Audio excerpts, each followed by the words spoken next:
those with disturbing backstories.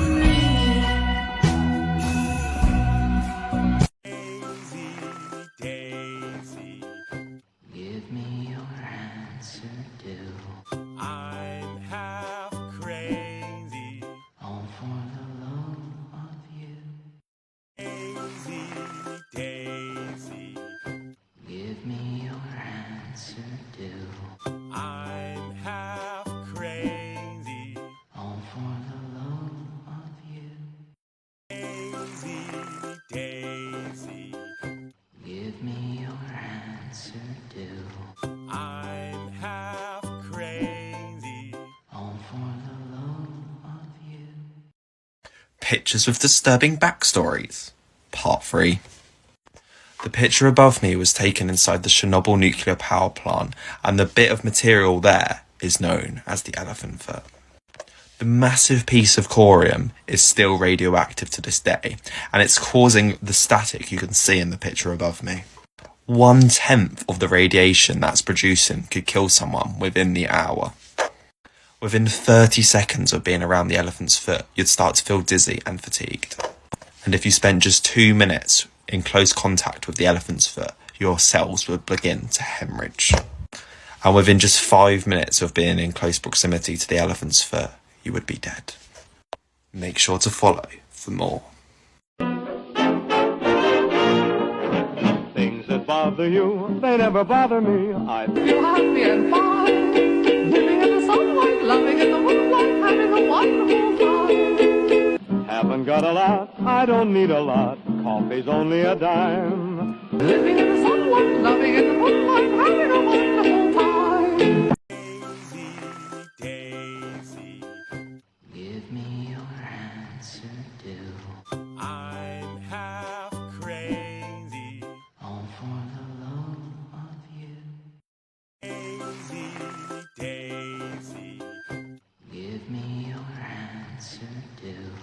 I'm half crazy, all for the love of you. When you look at this photo, you would assume it's a picture of a romantic 1950s couple by the sea. But believe it or not, this picture actually has an unsettling backstory. On the morning of April 2nd, 1954, Los Angeles Times photographer John Gaunt was lounging in the front yard of his beachfront home in Hermosa Beach when he heard a neighbor shout, quote, "Something's happening on the beach," end quote. Instinctively, Gaunt grabbed his Rolleiflex camera and rushed over to see the horrified couple clutching each other. On the shore stood a young couple, Mr. and Mrs. McDonald. As they moved forward, then back, clinging onto one another, their body language told Gaunt a story that tightened his stomach. He realized that someone must be lost, and he took a photograph from 200 feet away. Only then did he learn that just moments before, the couple's 19th-month-old son, Michael, who had been playing in their yard, had wandered down to the beach, apparently crawling into the violent waters while they weren't looking. Despite the back-and-forth efforts of the helpless parents, there was nothing to do but wait. Unfortunately, later in the day, the child's body was found dead on the beach a mile away. The photograph entitled, quote, "Tragedy by the Sea," appeared on the front page of the Times the next day, and John Gaunt won the 1955 Pulitzer Prize Award for press photography, calling the photo, quote, "poignant and profoundly moving," end quote. But for Gaunt, he also received heavy criticism for capitalizing on the family's tragedy for his photo opportunity. Give me your answer, do. I'm half crazy, all for the love of you.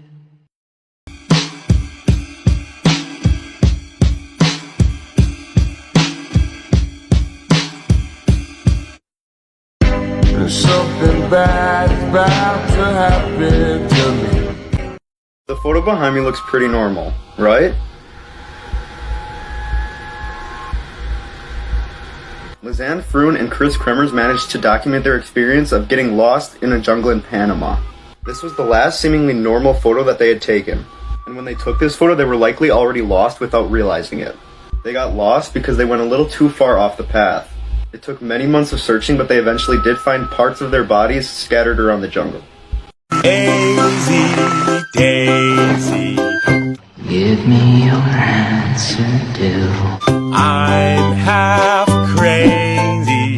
All for the love of you. The photo behind me looks pretty normal, right? Not at all. This is a selfie that was taken by James Holmes. It was taken only hours before he committed a mass murder in a movie theater. Later this day, he killed 12 people and injured 70 others.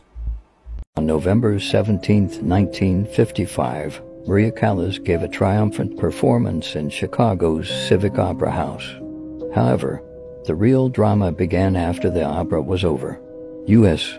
Marshal Stanley Pringle and Deputy Sheriff Dan Smith burst into Callas's dressing room and served her with court summons for a breach of contract. Maria was furious. "I will not be sued. I have the voice of an angel. No man can sue me," she yelled.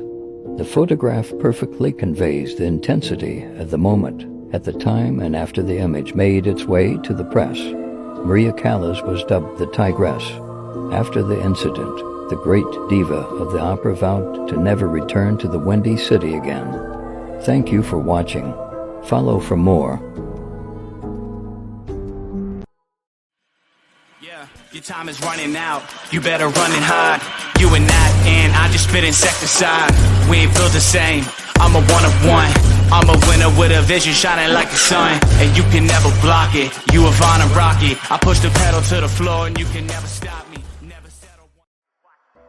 I can feel your love tonight. Lost and found, I'm paralyzed. People told me I'm a monster, cause I've too many dreams in my head. I'll be always by your side, even when the stars lining. I wish I knew, cause I got too many dreams in my head. SS Grand Camp looks like an ordinary ship at an ordinary dock on an ordinary day. However, the moment captured is April 16, 1947, and the ship is called SS Grand Camp. A fire has broke out, and the men on the dock are members of the Texas City Volunteer Fire Department, attempting to extinguish it. A few minutes after this photo was taken, it's going to detonate in one of the largest non-nuclear explosions in human history. 468 people had died. More than 5,000 were injured.